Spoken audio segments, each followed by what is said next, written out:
晨光大學。早晨，各位聽眾，今日朝頭早喺晨光大學，咁啊電話旁邊繼續邀請到呢就係註冊中醫師陳沛詩醫師嘅。早晨 Terry， 早晨啊小白。今日呢想邀請 Terry 就同我哋即係分析一下呢喺中醫角度嚟講呢點樣去到呢就係睇好多都市人呢就係非常之着重嘅一個嘅問題，就係呢一個肥胖嘅問題。咁啊肥胖嘅問題呢，咁當然有唔同國家鄉村有各處例，睇下你點樣睇啦。而啲朋友咧就可能會覺得肥胖只要健康嘅話咧，其實又冇乜所謂啦。先喺中醫角度嚟講，呢句説話其實解唔解得通啊？肥胖只要健康嘅話就冇問題，其實係唔係嘅咧？梗係唔係啦，因為咧肥胖咧係絕對唔會健康，因為我哋咧如果留意有冇，即係我哋而家即係香港係一個都市啦，即係城市。其實咧，如果你去嗰啲鄉村或者可能鄉下，即係仲係啲比較淳樸啲嘅地方咧，其實佢哋冇乜所謂肥人嘅。大部分咧都係身體咧比較正常啦，你望落去你唔會用肥去形容佢咯，咁樣嘅。或者大隻佢度形容，因為佢哋可能有啲勞動啲嘅工作嘅，佢哋真係大隻，但係真係唔係講個肥字咯。嗰個大隻咧又唔會好似咧我哋都市人咁樣咧去做 gym 嗰啲大隻咯，即係會結實嘅嗱。譬如好似我哋咧即係中國人咧嗰啲功夫啦，譬如葉問師傅，你睇張相其實係一個似一個普通嘅男子噶嘛，你唔會覺得佢係一個大隻佬咁樣，瘦瘦地嘅仲要係要係喎。係啊，冇錯啊。咁所以咧，其實咧，所以話肥胖得嚟咧，如果係一個身體咧，你望落去已經用肥去形容嘅話咧，基本上佢已經係唔健康噶啦。不過爭在好多人咧，未必咧去留意到咧自己其實有啲症狀啊，即係好多人都話我唔覺喎，即係唔覺有病又唔舒服，突然間有病嘅啫喎。咁其實好多人咧係忽略咗咧，其實身體俾我哋啲警號啊，即係其實佢可能係已經有唔舒服啊。譬如舉個例啦，有啲人係瞓得唔好嘅，好難入睡，瞓得唔好。咁其實喺中醫角度嚟講咧，呢個係病嚟㗎，即係一個瞓得唔好係病。咁但係有啲人就覺得我都返到工啦，第日飲杯咖啡就得啦，又或者我咪食下安眠藥咯，少少地咁樣。咁其實咧呢啲嘅警號咧我哋唔去處理嘅話，整下咧其實係影咗啲大嘅問題嘅。譬如舉個例，瞓得唔好，可能同個肝有關啦，咁樣㗎。所以有好多嘅問題咧係會中醫角度嚟講都係個引致肥胖嘅，就唔單止咧就只係話可能我食過量呢個真係好明顯係其中一個引致肥胖嘅問題啦。咁但係如果你話引致肥胖嘅話，就可能會係有其他嘅原因而導致我哋有呢個問題出現嘅喎。其實咧，我喺臨床上面見到咧，即係相對咧比較肥胖啲、豐滿啲嘅人咧，佢哋都係好中意食嘢嘅。係啦，咁樣咧，咁而食嘢咁，通常都係忍唔住啲美食啦。譬如咧，一定係離唔開食啲凍嘢、生冷凍嘢噶啦。咁不如我哋講下啦。嗱喺中醫角度嚟講咧，嗱嗰啲肥啦，即係比較嗰啲肥膏啦，我哋講啦。喺中醫角度嚟講就係一啲濕啦。濕或者你話多餘咗嘅嘢，真係多餘咗啊嘛！你見到咧，其實佢真係泡㗎，佢唔會即係嗰啲即係結實嘅個肌肉，所以佢係泡嘅。咁你先會覺得佢好累贅、好重咁樣噶嘛。如果佢結實咗咧，你就唔會覺得佢係好肥啊咁樣，或者你用大隻去形容啦，就算係咪？所以肥膏就真係等於濕嘅喺中醫角度嚟講。係啦，喺中醫角度係痰濕啦咁樣。咁咧我哋中醫有個講法嘅，叫做肥人多濕啦，係啦，瘦人就多火嘅，所以瘦嘅人就猛震啲嘅。所以你見到啲人咧，就譬如慈祥啲嘅人，可能好多時都係軟潤少少係嘛？鬆容啲啦，咁樣啦嚇。咁我哋講翻嗰個肥胖咯。咁然係濕咧，咁係點樣嚟嘅咧？咁你正常嚟講，我哋身體裏面咧就係有啲叫氣血津液啦。即係除咗我哋血之外啦，紅色嘅血之外，其實仲有一啲水嘅，好嘅水嘅。咩意思咧？譬如我哋嘅眼睛啦，如果我哋有啲人咪話望電腦望得太耐啊，會覺得好眼乾啊咁樣噶嘛，就係眼淚水唔夠咯。所以我哋咧太多又唔得。咁正常我哋嘅淚水咧係有滋潤我哋嘅作用啦。就算我哋個鼻都係㗎。咁有陣時咧，如果你會覺得開冷氣可能開得太耐，會覺得個鼻好乾喎咁樣，係咪？咁其實咧，我哋都有正常，我哋個鼻腔都會有一啲分泌嘅，或者我哋口水其實都係有個滋潤嘅作用嘅。咁呢啲我哋叫做津液啦，就有我哋嘅一個滋潤啦，亦都係保護我哋嘅作用喺當中。咁但係咧，呢個正常我哋啲氣血去運行啦，啲津液去運行咧，咁我哋就有呢個滋潤嘅作用啦。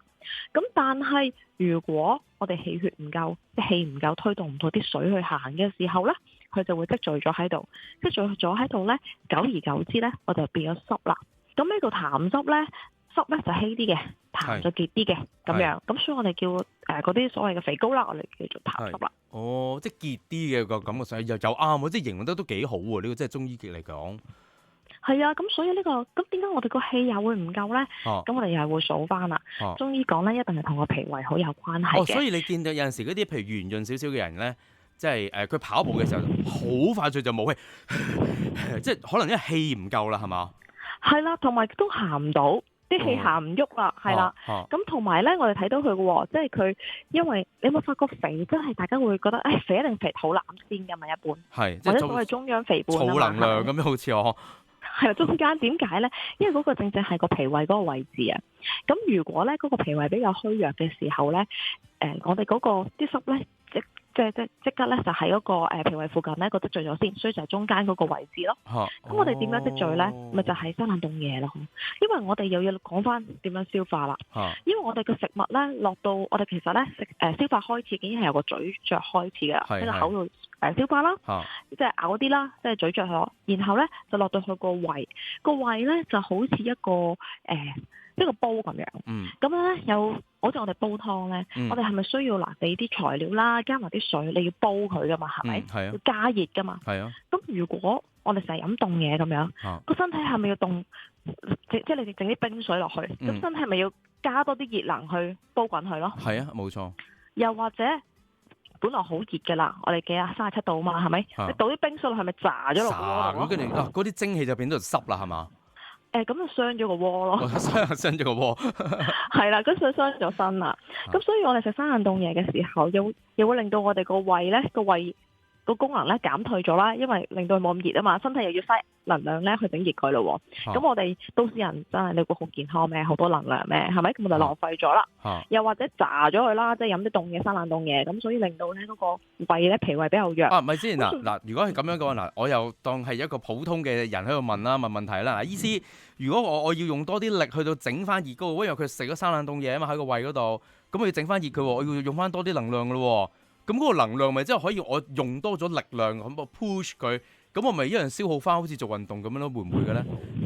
咁咪浪費咗咯，係啦，浪費咗，因為本來咧我哋消化完之後就變為我哋嘅有用嘅氣血咧去到我哋身體入邊嘅。咁你而家咧本來譬如舉個例啦，我消化呢個食物係要正常嚟講10個 unit 嘅，你要15個 unit 或者20個 unit 嘅20個單位嘅咁樣，咁你咪嘥咗能量咯。而嗰個能量本身係可以做更加多即係正確嘅嘢嘅。係啦，其他嘢嘅，咁譬如舉個例，你10個能量就消化，10個能量就可以工作咁樣，咁你俾20個能量走去消化就冇能量。所以個人亦都容易攰，因為啲能量錯配咗。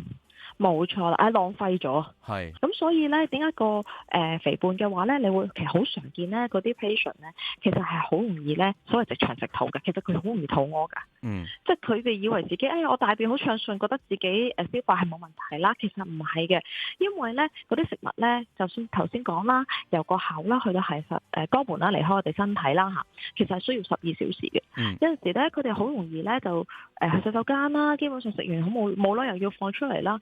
其實身體咧都冇特別咧係嘥好多時間去消化，即係入邊有用嘅食物咧都冇提取到出嚟啊。其實都係浪費咗。咁所以佢哋吸收嘅氣血又少啦，咁樣變為我哋即係有用嘅嘢又少啦，咁樣咁所以個人咧又多濕啦，垃圾走唔到。呢個度嚟講都係脾胃虛弱嘅表現嚟嘅。哇，好啦，咁啊，如果我真係要把握去到機會，咁啊點樣去到起步，去到即係處理呢一個脾胃嘅問題而引致肥胖嘅呢一個學問咧？嗱，首先咧，真係生冷凍嘢咧就要少食啦。係，知道。因為而家夏天啊嘛，夏天咧好熱啦，咁大家都難忍啊，意思忍唔住啦，係咪？或者又開冷氣啦。咁因為咧，即係坦白講啦，大家咧即係工作嘅環境或者讀書啦，係嘛，都係開冷氣啦。咁咧翻屋企瞓覺又開冷氣，其實夏天咧正正係我哋咧排毒啊、排垃圾出汗嘅時間。如果我哋咧唔去即係好好咁樣去出汗嘅話咧，咁啲垃圾就積埋咗噶咯喎。咁於是等到咧去冬天嘅時候咧，好多時就係嗰啲鼻敏感啊、哮喘啊嗰啲嘅病咧有發作嘅。所以咧，我哋夏天咧係一定要有戶外活動咧去出多啲汗嘅。啱，係啦，係出汗亦都可以排汗啦、排垃圾啦咁樣。嗯，咁所以咧盡量咧可以唔開冷氣就盡量唔好開啦。係生冷凍嘢都要盡量去少飲啦。係又或者留 quota 啦，我成日同啲 patient 講啦，你留 quota 同啲朋友嘅咪可以飲下咯。咁自己平日就少飲啲啦。係啦。咁另外就頭先講啦，係啦，生凍嘢啊嗰啲冇啦，咁啊做運動啦，同埋早啲瞓啦，呢個最基本咧，可以養翻我哋身體嘅，因為早啲瞓我哋養翻啲氣啊嘛。係做運動啊，早啲瞓啦，呢兩樣嘢都要記住啊。好啦，咁如果你話有啲譬如 OL 嘅，咁佢哋翻工嘅時候，佢都諗住天氣熱咯，我又想食少啲，諗住個人 light 啲啊，輕巧啲。咁我諗住晏晝嘅時候，我都係食普通嘅沙律。沙律咧，佢哋都係食嗰啲凍嗰啲沙律嘅。咁其實又點咧？嗱，可能貨佢腸胃又唔錯喎，咁但係又要即係食翻啲暖嘢，咁我應該點樣去到平衡咧？其實沙律咧喺我哋角度咧就唔係好建議食嘅，因為咧我就唔係好建議病人食沙律啦，因為啲菜咧其實咧如果未煮熟過咧係比較寒涼嘅。係啦，你發覺咧食完之後咧個人都會凍喎，食啲凍嘢。係啦，你摸下嗰時個肚仔咧，尤其女性明顯有得凍嘅，咁呢會帶嚟咩問題咧？即係除咗肥胖之外咧，其實咧嗰個胃下面嗰個位基本上就係我哋腹部嗰啲位置，就係子宮嗰啲位置啦。咁所以食好多生冷凍嘢嘅時候都會有經痛呢個問題。咁所以咧基本沙律我就唔係好建議嘅。咁當然偶一為之係冇問題啦。咁另外都可以咧，大家都好。我成日提過咧，就係可以飲薑茶啦，又或者大家可以整啲紅棗茶、紅棗水啊，呢一啲咧都可以去有個又幾好飲啦，亦都可以係溫翻我哋嗰個腹部、胃腹嗰個位置嘅，都有幫助嘅。咁食物方面有冇一兩種都幾推介大家，都可以養下脾胃嘅咧？其實飯係最好嘅，飯係養脾胃嘅，尤其是咧當咧我哋有病啦嘅時候咧，就最好食飯。咁當然啦，你話我驚好肥喎，因為咧飯咧容易吸收，容易變為我哋有用嘅氣血。咁同一時間咧，咁我已經即係身體嚟講佢 ready 啦，可以排汗啦，將啲唔好嘅嘢排出嚟啦。咁我哋就要做運動，因為我哋一定要做運動，我哋覺得熱，我先出到汗噶嘛。咁咪成世將佢排出嚟咯。如果唔係咧，我哋嘅排垃圾咧，只係能夠得兩個途徑，大便、小便，冇咗出汗呢一個嘅話，我哋少咗個方法咧，將啲垃圾排出嚟嘅。咁所以如果你話夏天想踢走呢一個肥胖症嘅問題嘅話咧，咁可以從中醫角度就可以譬如養下脾胃啦，多食飯，然後亦都多做運動，多出汗，咁啊應該就冇乜問題噶啦。希望大家都係靚仔靚女迎接夏天啦。唔該晒 Terry，OK，拜拜。拜拜。